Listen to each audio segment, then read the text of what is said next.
May namumuo daw na tigil pasada ng mga TNVS driver dito sa Grab dahil nga doon sa 20% discount na pinataw ni Grab sa mga drivers, yung discount ng PWD, senior and student. So tayo dito sa Battery Dashband, hindi tayo nakikiisa doon sa tigil pasada.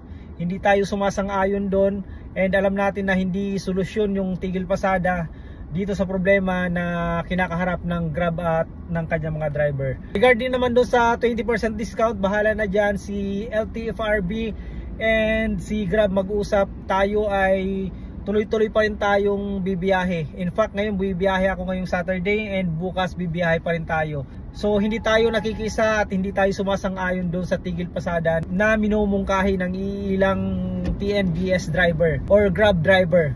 Tayo ay patuloy pa rin magsiservisyo sa ating mga customer, and naniniwala tayo na anumang kasiraan ng Grab ay kasiraan din nating mga driver.